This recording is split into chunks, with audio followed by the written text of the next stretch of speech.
Ben olsam hangi telefonu alırdım serisinin yeni bir videosundan herkese merhaba dostlar. Öncelikle videoya başlamadan çayınızı kahvenizi alıp rahat bir şekilde izlemenizi öneririm. Gerçekten uzun ve detaylı bir video olacak. Bildiğiniz gibi bu seride her fiyat aralığından her bütçeye uygun şekilde bence hangi telefonu almak daha mantıklı bunlara birlikte bakacağız. Bu listedeki telefonları seçerken daha çok kendi kullanım alanıma göre ve fiyat performans oranını göz önünde bulundurarak en iyi telefonları seçmeye çalıştım. Bu listemizdeki bir telefon haricinde diğer tüm cihazların detaylı incelemeleri, uzun kullanım testleri var. Onları da cihazları incelerken kartlar kısmına koyacağım. Oradan izleyebilirsiniz. Ayrıca ülkemizde telefon fiyatları çok fazla oynadığı için tüm cihazların linklerini de koyacağım. Oradan da güncel fiyatlara ulaşabileceksiniz. Bu telefonların öne çıkan özelliklerini konuştuktan sonra da zamanında çok fazla önerdiğim bazı telefonlar bu listede neden yok? Bunlarla ilgili de değerlendirmeyi yapacağız. Bana destek vermek bu serinin devamı için de videoyu beğenmeyi ve abone olmayı unutmayın.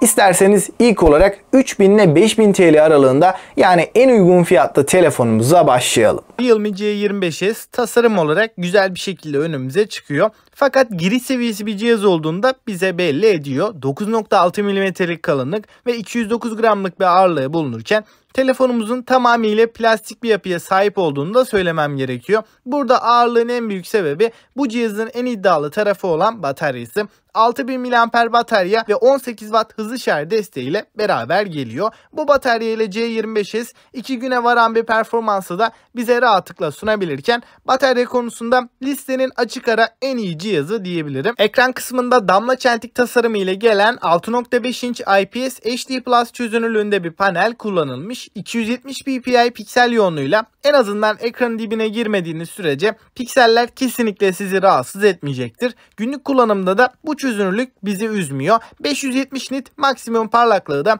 fiyatı için ideal düzeyde diyebilirim. Yonga seti olarak fiyatının en güçlü işlemcisini yani Helio G85'i görürken 4 GB RAM ve 128 GB depolamada bu sisteme eşlik ediyor. Oyun tarafında tabii ki çok yüksek bir performans beklemeyin ama fiyatın oranla performansını gayet beğendim. 4000-4500 TL'lik cihazlar gibi bir performans verebiliyor. PUBG'de akıcı grafiklerde 40 FPS'leri görebiliyoruz. Isınma tabii ki oluyor ancak performans düşüklüğü yaşatmaması bu cihazın önemli avantajlarından. Günlük kullanım içinde hafızayı çok fazla doldurmadan işlemciyi çok fazla zorlamazsanız 2-3 yıl idare edebilecektir. Kamera kısmında 48 megapiksel ana kameramız, f1.8 diyaframlı ve 2'şer megapiksellik makro ve derinlik algılama kameralarımız da bulunuyor. Ön tarafta da 8 megapiksellik bir kameraya yer verilmiş. Genel fotoğraf kalitesi de gördüğünüz gibi güzel bir şekilde önümüze çıkıyor. Renkler ve canlılık açısından iyi düzeyde diyebilirim. Yardımcı kameralardan çok bir şey beklemeyin ama ana kamerası sizi memnun edecektir.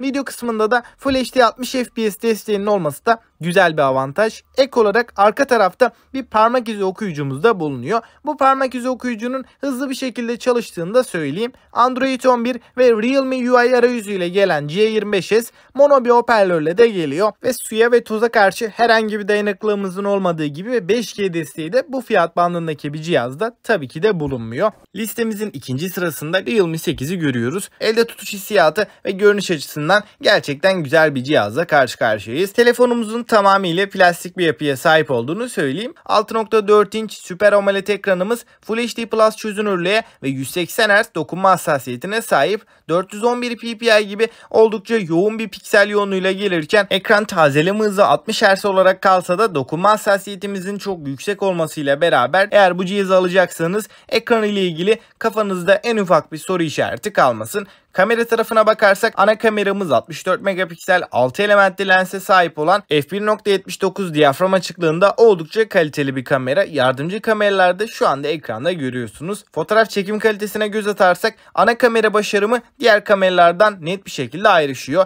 Çektiğimiz fotoğraflar hem aydınlık ortamlarda hem loş ışıkta oldukça tatmin edici. Ön tarafta ise 16 megapiksel f2.45 diyaframlı bir kamerayı görüyoruz. Video konusunda arka kamerayla 4K 30 30 FPS'te EIS destekli elektronik sabitleyicisiyle beraber çok güzel çekimler yapabiliyoruz. Bu fiyat bandında böyle bir video kalitesi gerçekten beni oldukça şaşırttı. Tabii ki üst segment cihazlar kadar iyi olmasa da kendi fiyat aralığında işimizi çok rahatlıkla görebilecek güzel bir video performansı veriyor. Helio G95 işlemcisi Realme 8'e konumlandırılmış. 12 nanometre üretim sürecinden geçen bu işlemcimize 6 GB RAM ve 128 GB'lık depolama alanı eşlik ediyor. PUBG'de akıcı grafiklerde 60 FPS bir oyun deneyimi alabilirken yüksek grafikleri aldığımızda da 40-45 FPS bandında oynayabiliyoruz. 5000 mAh batarya ve 30 Watt hızlı şarj desteğimiz bulunuyor. Suya ve toza karşı da herhangi bir dayanıklılığının olmadığını söyleyeyim. Listemizin 3. sırasında Xiaomi Redmi Note 10 Pro ile karşılaşıyoruz. 6.67 inç boyutunda 1080x2400 Full HD Plus çözünürlük sunan bu ekran 120 Hz tazeleme ve 240 Hz dokunma hassasiyetini bünyesinde barındırıyor. Bunun yanında Note 10 Pro'nun ekranı HDR10 ve DCI-P3 geniş renk uzayını destekliyor.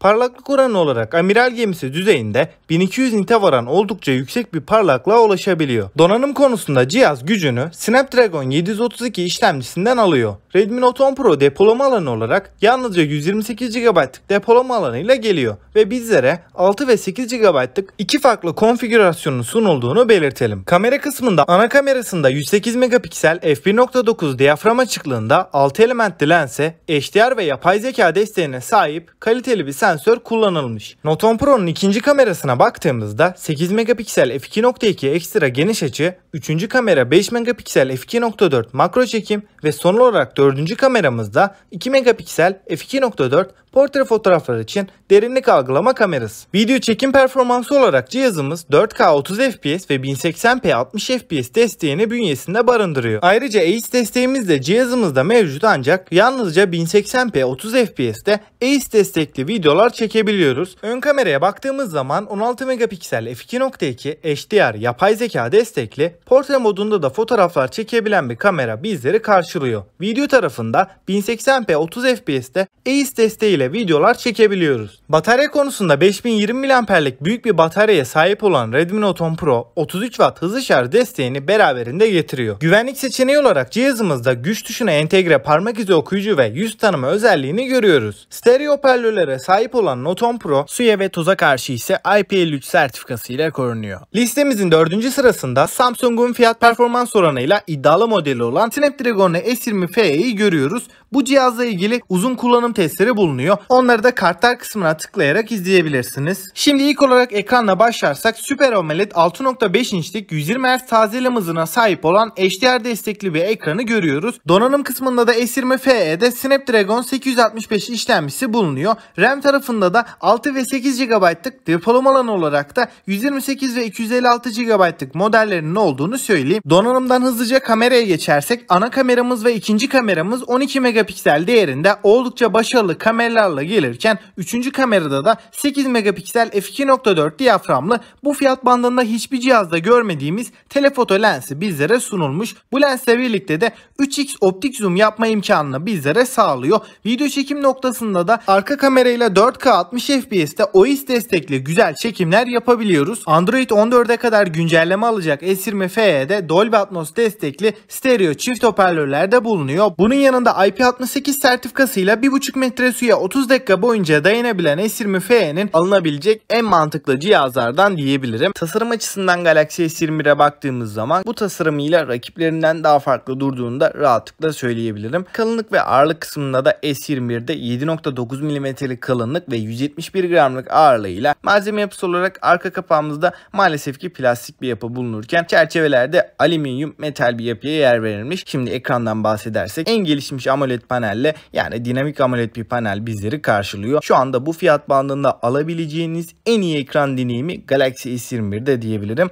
S21'de Exynos 2100 işlemcisi önümüze çıkarken genel deneyim olarak menüde, uygulamalarda performansının ben gayet yeterli olduğunu düşünüyorum. Ama batarya konusunda oyun tarafına yüklendiğinizde biraz çabuk bittiğini de belirtmem gerekiyor. Ana kameramız 12 megapiksel OIS destekleyen 64 megapiksel telefoto kameramızda da OIS'i görebiliyoruz ve 12 megapiksellik ultra geniş açı kameramızın da yer aldığını söyleyeyim. Video konusunda ise Galaxy S21 Android tarafındaki en iyi performans sunan cihazların başında geliyor. 4K'da, 4K 30 FPS'te, 60 FPS'te OIS'le birlikte videolar çekebiliyoruz. S21'de 4000 mAh batarya ve 25 Watt'lık hız işareti desteğiyle beraber geliyor. Hoparlör konusunda stereo hoparlörlerle gelen S21'de ek olarak ekran altı parmak izi okuyucunun da kararlı çalıştığını da söyleyeyim. Tasarım noktasında Galaxy S22 burada arka kapaktaki mat hissiyatı ve çerçevelerin alüminyum yapıya sahip olması da bu cihaza ciddi manada amiral gemisi deneyimi veren detaylar arasında. 6.1 inç boyutunda dinamik AMOLED 2X panele sahip Full HD Plus çözünürlük sunan 425 ppi piksel yoğunluğunu da bünyesinde barındıran kontrast oranı ve renk doygunluğu açısından da muazzam bir ekran önümüze çıkıyor. Tabii ki yenileme hızı noktasında da 120 Hz tazeleme ile birlikte ekran akıcılığı çok başarılı diyebilirim. HDR10 Plus desteği de bu ekrana entegre edilmiş. Yonga setine baktığımızda ise Snapdragon 8 Gen 1'i burada görebiliyoruz. 8 GB RAM ve 128 GB depolama alanında bu sisteme eşlik ediyor. Galaxy S22'nin en iddialı olduğu alanlardan birine, yani kamera tarafına geçtiğimizde arka tarafta üçlü kamera sistemi bizleri karşılıyor. Fotoğraf çekim kalitesine hızlıca göz attığımız zaman güncel olarak en kaliteli sensörlerden birinin bu telefonda kullanıldığını rahatlıkla söyleyebilirim. Video kısmında da 4K 60 FPS'te rahatlıkla çekimler yapabiliyoruz. Açıkçası bu telefonun en büyük eksisi 3700 mAh'lik bataryası ve 25 Watt'lık hız işareti desteği. Batarya performansı olarak listenin en zayıf cihazı olduğunu söylemem gerekiyor. Ancak 25 Watt hız işareti desteğiyle çok kısa bir sürede telefonumuzu şarj edebiliyoruz. Yazılım tarafında ise Android 12 ve One UI 4.0 arayüzüyle gelirken S22 4 yıl Android, 5 yılda güvenlik güncellemelerini alacak. Wi-Fi 6, Bluetooth 5.2, NFC gibi teknolojileri de barındırırken IP68 sertifikasıyla suya ve tuza karşı da korunuyor. Dostlar, şimdi bir özet geçersek, eğer 5000 TL altında bir bütçeniz varsa Realme C25s hem kamera tarafıyla, bataryasıyla, performansıyla da kesinlikle memnun edecektir. Realme C25s haricinde şu an için pek bir alternatif göremiyorum. Redmi 9, Redmi 9T gibi önceden önerdiğimiz telefonlar maalesef ki çok fazla yükselmiş durumda. 6000 mAh batarya, Helio G85 Yonga setiyle giriş seviyesinde en dengeli telefonlardan biri. Giriş seviyesinden orta segmente kaydığımızda Realme 8 fiyatının artmasına rağmen performans, kamera ve ekran yönünde kendi fiyat bandında en iddialı modellerden biri. Burada Redmi Note N de tercih edilebilir. Listelerimin de vazgeçilmez telefonu diyebilirim. Genel deneyime baktığımda ısınma ve kamera konusunda Realme 8 biraz daha başarılı olduğu için bu listede Realme 8'e yer verdim. 7500 ile 10.000 TL aralığında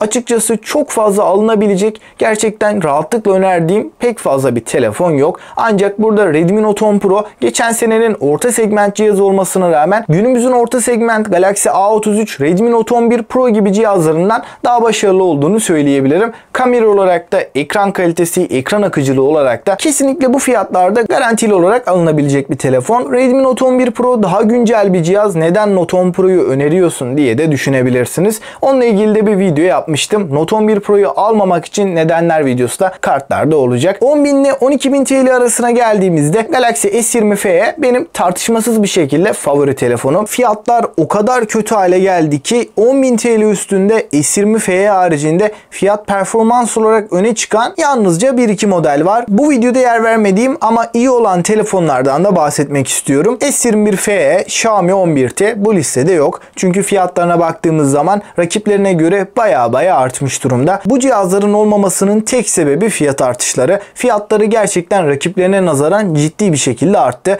S21 FE şu anda 14.000 TL, yani 700 Euro gibi yüksek bir fiyata satılırken Xiaomi 11T'de 13.000 TL bandında. Listede olan Galaxy S21 ise nispeten bu telefonlara göre daha az zamlandı diyebilirim. 10.000 ile 15.000 arasında da bu yüzden S21'e yer verdim. S21 FE ile de kamera olsun, ekran olsun, performans olsun bu gibi konularda çok bir farkı yok. Hatta batarya haricinde birebir aynı cihazlar diyebilirim. Bu noktada da S21 fiyat avantajıyla kesinlikle öne çıkıyor. Xiaomi 11T'yi garantili olarak olmasa da yurt dışı tarafında kesinlikle öneriyorum. Şu anda 7.000 TL, yani 350 dolar bantlarında her anlamda alınabilecek en iyi telefon. 15.000 TL üstünde çok arada kaldığım iki telefondan birine yer verdim. Yani Galaxy S22 ile iPhone 11'den bahsediyorum. İki cihaza baktığımız zaman yakın fiyatlarda satıldığını görebiliyoruz. Ancak burada belli başlı noktalarda S22 iPhone 11 ile arayı açıyor. iPhone 11 bu listeye halen girebilirdi. Çoğumuzun da bir tepki vereceğini düşünmüyorum. Çünkü baktığınız zaman halen de alınıp sorunsuzca kullanılabilecek bir cihaz. iPhone 11'in de güncel testleri kanalda var. Ben ekran konusunda çok takıntılı değilim. IPS olmuş, AMOLED olmuş, panel kaliteli olduktan sonra benim için çok da önemli değil. Bence en önemli taraf kamera ve performans. İki tarafa da baktığımda S22'nin üstün olduğunu söyleyebilirim. Performans tarafında iPhone 11 halen yeterli olsa da hem fotoğraflar hem video kısmında Galaxy S22 net bir şekilde önde. Batarya performansı olarak iPhone 11 daha iyi olsa da ben bu batarya performansına rağmen aradaki kamera farkını düşündüğümde S22'yi tercih etmek daha mantıklı geliyor. Sizin için batarya performansı, yazılım deneyimi, cihazın ısınmaması daha önemliyse iPhone 11'i de alabilirsiniz. Ama bence iPhone 11 alacaksanız ikinci el modellere bakmanızı öneririm. Garantili bir şekilde çok daha uygun fiyatlara bulabiliyoruz. Bunların haricinde daha yüksek bir bütçeniz varsa iPhone 13 alabilirsiniz. iPhone 14'ten fiyat avantajıyla da daha iyi bir tercih olduğunu düşünüyorum. Eğer bütçe olarak bir sınırınız yoksa iPhone 14 Pro özellikle yurt dışı bir şekilde kesinlikle alınır. Peki sizin favori telefonlarınız neler? Yorumlarda bekliyorum. Bu serinin devamı için videoyu beğenmeyi, halen kanalımıza abone değilseniz de abone olmayı unutmayın. Bir sonraki videoda görüşünceye dek kendinize iyi bakın. Hoşça kalın.